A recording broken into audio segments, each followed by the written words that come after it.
കൊല്ലം Thevalakkara boys ഹൈസ്കൂളിലെ ഒരു വിദ്യാർത്ഥി 8ാം ക്ലാസ്സുകാരൻ ഷോക്കേറ്റ് മരണപ്പെട്ടിരിക്കുന്നു. സ്കൂളിൽ നിന്നും സ്കൂൾ തുറന്നതിന് പിന്നാലെ വിദ്യാഭ്യാസ വകുപ്പ് മന്ത്രി വി ശിവൻകുട്ടിയുടെ പ്രസ്താവന എല്ലാ തരത്തിലുമുള്ള സുരക്ഷാ മുൻകരുതൽ നടപടികൾ സ്വീകരിച്ച ശേഷം സമ്പൂർണ്ണ സുരക്ഷ ഉറപ്പാക്കിയാണ് സ്കൂൾ തുറന്നിരിക്കുന്നതെന്നുള്ള ഒരു കാര്യമായിരുന്നു പറഞ്ഞത്.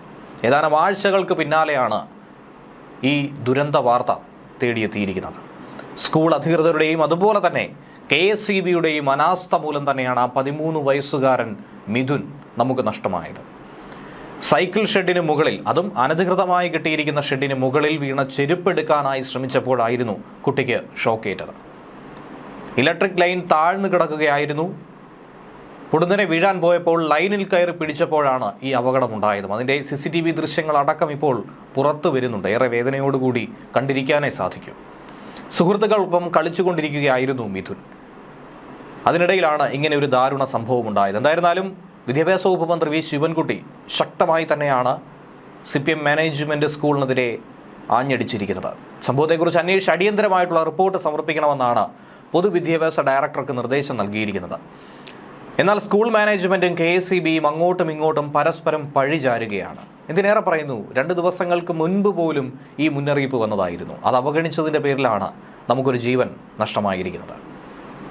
ഈ സംഭവത്തിൽ പ്രധാന അധ്യാപകനെയും മറ്റുദ്യോഗസ്ഥരെയുമാണ് വിദ്യാഭ്യാസ വകുപ്പ് മന്ത്രി വി ശിവൻകുട്ടി വിമർശിക്കുന്നത്. HMും അവിടുത്തെ മറ്റധികാരികളും എന്നും കാണുന്നതല്ലേ ഈ വൈദ്യുതി ലൈൻ? HMനും പ്രിൻസിപ്പലിനുമൊക്കെ എന്താണ് പിന്നെ അവിടെ ജോലിയെന്നാണ് അദ്ദേഹം ചോദിക്കുന്നത്. ഈ കാര്യങ്ങളാണ് അവർ ശ്രദ്ധിക്കേണ്ടത്. കേരളത്തിലെ 14,000 സ്കൂളുകളും വിദ്യാഭ്യാസ ഡയറക്ടർ ഒറ്റയ്ക്ക് നോക്കാൻ പറ്റില്ലല്ലോ. ഒരു സ്കൂളിൻ്റെ അധിപനായിരിക്കുമ്പോൾ സർക്കാരിൽ നിന്നുള്ള നിർദ്ദേശം വായിച്ചെങ്കിലും നോക്കണ്ടേ? നമുക്കൊരു മകനാണ് നഷ്ടപ്പെട്ടത്. അനാസ്ഥയുണ്ടെങ്കിൽ ഒരു വിട്ടുവീഴ്ചയും ഇല്ലാതെ നടപടിയെടുക്കുമെന്നാണ് അദ്ദേഹം പറയുന്നത്. സ്കൂൾ തുറക്കുന്നതിന് മുൻപായി പലതവണയായി യോഗം ചേർന്ന് എല്ലാവരോടും കാര്യങ്ങൾ സംസാരിച്ചതായിരുന്നു, ചോദിച്ചതായിരുന്നു. ഇനി ചെയ്യേണ്ട കാര്യങ്ങൾ ഉദ്യോഗസ്ഥരോട് പലതവണ പറഞ്ഞതാണ്, പല ആവർത്തി. വൈദ്യുതി ലൈൻ സ്കൂൾ വളപ്പിൽ കൂടി പോകാൻ പാടില്ല, അങ്ങനെയുണ്ടെങ്കിൽ അത് നീക്കം ചെയ്യണമെന്ന് അതിലേറ്റവും പ്രധാനപ്പെട്ട ഒരു നിർദ്ദേശം കൂടിയായിരുന്നു. അത് അവഗണിച്ചതിനെ തന്നെയാണ് ഇവിടെ ചോദ്യം ചെയ്യേണ്ടത്. ആ കുട്ടിയുടെ മരണത്തിന് ഉത്തരവാദികൾ അത് അവഗണിച്ചവർ തന്നെയാണ്. KSEBയുടെയും തദ്ദേശ സ്ഥാപനങ്ങളുടെയും ഫിറ്റ്നസ് സർട്ടിഫിക്കറ്റോടുകൂടിയാണ് ഈ സ്കൂൾ പ്രവർത്തിക്കേണ്ടത്. എന്നാൽ ഈ സ്കൂളിൽ എങ്ങനെ ഫിറ്റ്നസ് സർട്ടിഫിക്കറ്റ് ലഭിച്ചു? പ്രത്യേകിച്ച് ഈ ഒരു സാഹചര്യത്തിൽ 14,000-ഓളം സ്കൂൾ ഫിറ്റ്നസ് സർട്ടിഫിക്കറ്റ് വാങ്ങി. വൈദ്യുതി ലൈൻ ഷെഡിനോട് ചേർന്ന് കിടക്കുന്നെങ്കിൽ എങ്ങനെയാണ് ഫിറ്റ്നസ് കൊടുത്തത്? അത് കൊടുക്കാൻ പാടില്ലാത്തതാണ്. അവിടെയും ഫിറ്റ്നസ് സർട്ടിഫിക്കറ്റ് കിട്ടിയിട്ടുണ്ടോ? അത് കൊടുത്തിട്ടുണ്ടെങ്കിൽ അധികാരികളുടെ ഭാഗത്ത് പാകപ്പിഴ ഉണ്ടായി എന്നുള്ളത് മനസ്സിലാക്കാം. ലൈൻ KSEB കൊണ്ട് മാറ്റിക്കേണ്ട ഉത്തരവാദിത്തം പ്രധാന അധ്യാപകനും വിദ്യാഭ്യാസ വകുപ്പ് ഉദ്യോഗസ്ഥർക്കുമാണ്. KSEBക്കും തുല്യ ഉത്തരവാദിത്തം. അതുകൊണ്ട് പരിശോധിച്ച് ശക്തമായ നടപടിയെടുക്കുമെന്ന് മന്ത്രി പറഞ്ഞിരിക്കുന്നു. വിദ്യാഭ്യാസ ഡയറക്ടറോട് സംഭവ സ്ഥലത്ത് പോയി കാര്യങ്ങളൊക്കെ അന്വേഷിച്ച് റിപ്പോർട്ട് കൊടുക്കാനാണ് മന്ത്രി പറഞ്ഞിരിക്കുന്നത്. കുടുംബത്തിന് വേണ്ടിയിട്ടുള്ള സകലമാന പിന്തുണയും മന്ത്രി വാഗ്ദാനം ചെയ്യുന്നുണ്ട്. എന്നിരുന്നാലും ആ കുടുംബത്തിനുണ്ടായിരിക്കുന്ന നഷ്ടം അത് നികത്താനായി സാധിക്കില്ല. എന്നാൽ ലൈൻ മാറ്റാൻ നേരത്തെ തന്നെ അപേക്ഷ കൊടുത്തുവെന്നാണ് സ്കൂൾ മാനേജ്മെൻറ്റ് പറയുന്നത്. ഈ സ്കൂളാകട്ടെ CPM നിയന്ത്രണത്തിലുള്ള സ്കൂൾ കൂടിയാണെന്ന് വേണം മനസ്സിലാക്കാൻ. ഷെഡിനെ മേൽക്കൂരയോട് ചേർന്ന് കടന്നു പോകുന്ന ഒരു വൈദ്യുതി ലൈൻ അത് മാറ്റി കേബിളാക്കാൻ ഷെഡ് പൊളിച്ചു തരണമെന്ന് KSEB ആവശ്യപ്പെട്ടുവെന്നാണ് KSEBയുടെ ഭാഗത്തു നിന്നുണ്ടാകുന്ന പ്രസ്താവന. ജൂലൈ 15-ാം തീയതി തേവലക്കര അസിസ്റ്റന്റ് എഞ്ചിനീയർ സ്കൂൾ അധികൃതരോട് ഇക്കാര്യം ആവശ്യപ്പെട്ടു. സൈക്കിൾ ഷെഡ് നിർമ്മാണത്തിന് പഞ്ചായത്തിന്റെ അനുമതി വാങ്ങിയിട്ടില്ല എന്ന ആരോപണം അടക്കം ഉയരുന്നുണ്ട്. മൈതാനത്തോട് ചേർന്നുള്ള സ്കൂൾ കെട്ടിടത്തിന്റെ ഭിത്തിയിലാണ് ഈ സൈക്കിൾ ഷെഡ് നിർമ്മിച്ചിരിക്കുന്നത്. തകര ഷീറ്റാണ് ഇതിന് മുകളിൽ പാകിയിരിക്കുന്നത്. ഒരുപക്ഷെ കുട്ടി ഷോക്കടിച്ച് മരണപ്പെട്ടില്ലായിരുന്നുവെങ്കിൽ അവിടെ നിന്നും താഴെ വീണ് ഗുരുതരമായി പരിക്ക് സംഭവിക്കുമായിരുന്നു. അതുകൊണ്ട് അപകടം അത് ഉറപ്പ് തന്നെയായിരുന്നു. KSEB ആയിരുന്നാലും സ്കൂൾ അധികൃതർ കെട്ടിയിരിക്കുന്ന ഈ തകര ഷീറ്റുള്ള കെട്ടിടമായിരുന്നാലും ഉറപ്പായും അത് വിളിച്ചു വരുത്തുമെന്ന കാര്യത്തിൽ സംശയമില്ല. സ്കൂൾ മൈതാനത്തിന് മുകളിലൂടെ പോകുന്ന ഈ ലൈനോട് ചേർന്ന് നിർമ്മിച്ചിരിക്കുന്ന ഈ ഷെഡ് തന്നെയാണ് ഇതിന് പൂർണ്ണ ഉത്തരവാദി എന്നാണ് നാട്ടുകാർ പറയുന്നത്. അതിന് മുകളിൽ മിഥുൻ കയറി ചെരുപ്പെടുക്കുന്ന ദൃശ്യങ്ങൾ പുറത്തു വന്നിട്ടുണ്ട്.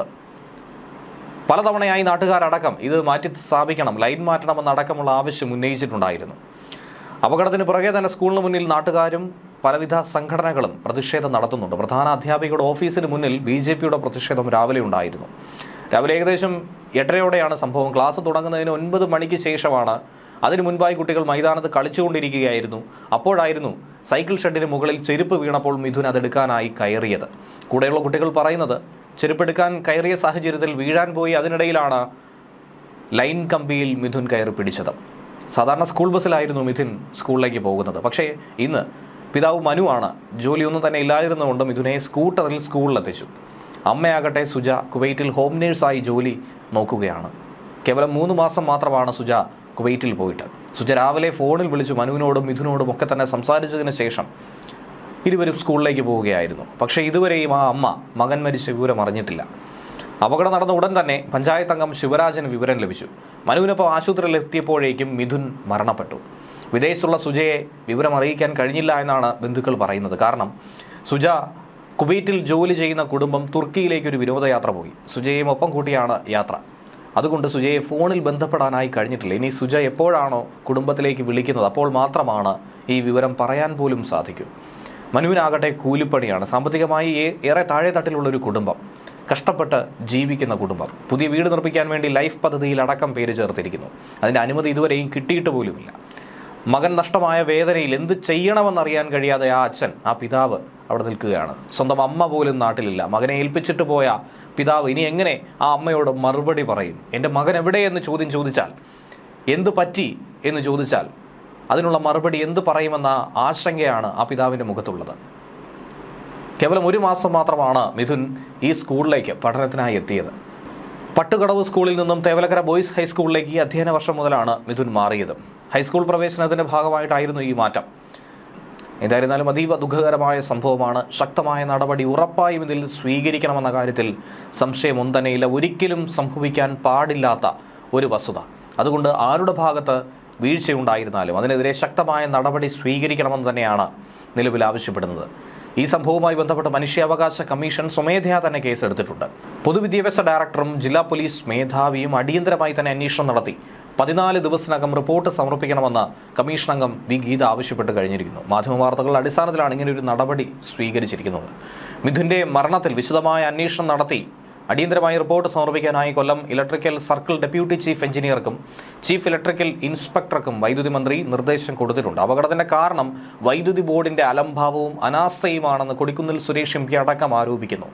യഥാസമയത്ത് പരിശോധന നടത്തുകയോ അപകടസാധ്യമായ അറ്റകുറ്റപ്പണികൾ നടത്തുകയോ ചെയ്യാതിരുന്നത് വൈദ്യുതി ബോർഡിന്റെ പതിവാണെന്നാണ് കൊടിക്കുന്നിൽ സുരേഷ് എം പി പറയുന്നത്. ന്യൂസ് ഡെസ്ക് മലയാളി വാർത്ത.